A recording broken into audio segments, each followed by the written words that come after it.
frozen shoulder. Kailan ka pa nadali ganyan? September, August, September. August o September. O sabihin natin sa September na tayo. October, November. Okay. Ano bang ginawa mo? Natumba ka ba na?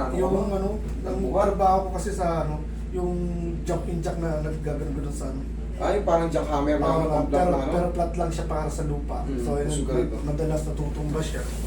So, natutumba sa buhati ko siyang gano'n. Yun. Yan. Sa construction ka? Pero hindi ka nagko-construction Ako sa operator ako ng bako, pero pagka wala kami ginagawa, so kailangan namin mag sa baba, magtulong. Hindi pa naman siya super frozen, pero meron ng mas maganda to, yung ganito ma-adjust na kagad. Tandaan nyo yung mga ka-3M mo dyan, pagka alam nyo may shoulder pain na kayo, naaangat pa. Sige, paayos nyo na kasi huwag nyo nang antayin yung pag-angat, kasama na yung katawan nyo. Yun na yung masakit. Ito, may pain to pero kayang-kaya niya to, yung mga ganito. Kayang-kaya nyo rin yan. Huwag nyo nang antayin yung shoulder nyo na hindi yan kala nyo gumagaling yan, hindi basta-basta gumagaling, lalong lumalala, lalo kung diabetic kayo. Pagka lalo nilambing na kayo ng diabetic, naku po. Alam na yan. Sabi ng mismo doktor, nagsabi, 90% sa inyo, bibisitahin kayo ng mga frozen shoulder. Kaya, mag-iingat kayo yung mga sa mga diabetiko. Kahit pre-diabetic, basta tinawag kayong diabetic, tumaas ang sugar nyo, paayos nyo na yung shoulder nyo masakit-sakit. Okay? Relax na.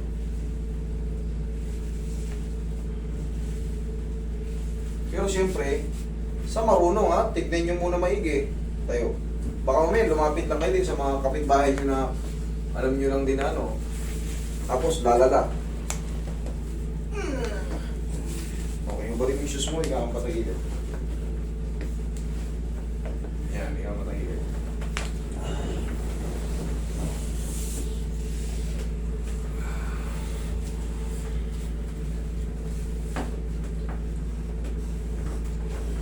Kapilang side.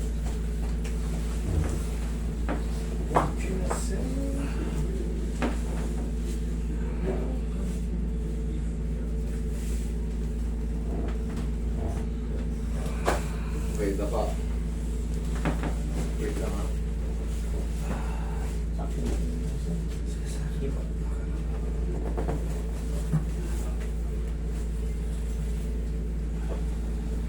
Okay, last na.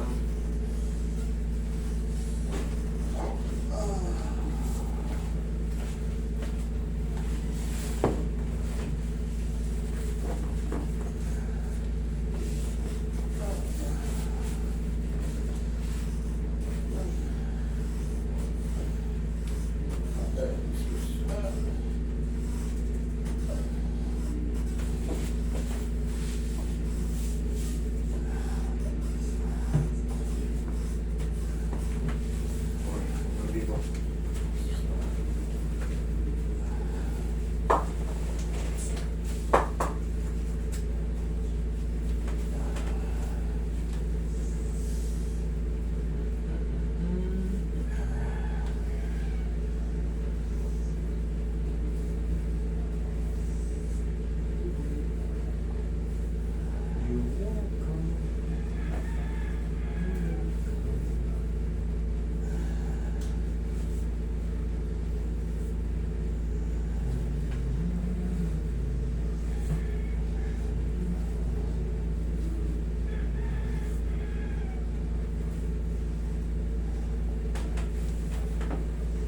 Ayan.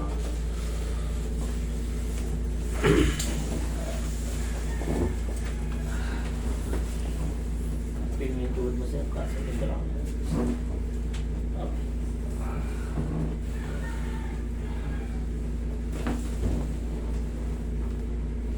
Relax na. Inhale. Isa pa. Inhale. Exhale. Alam ko na.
pinakainintay natin.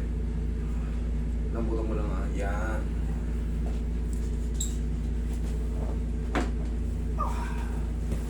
Kaya? Kaya. Kaya.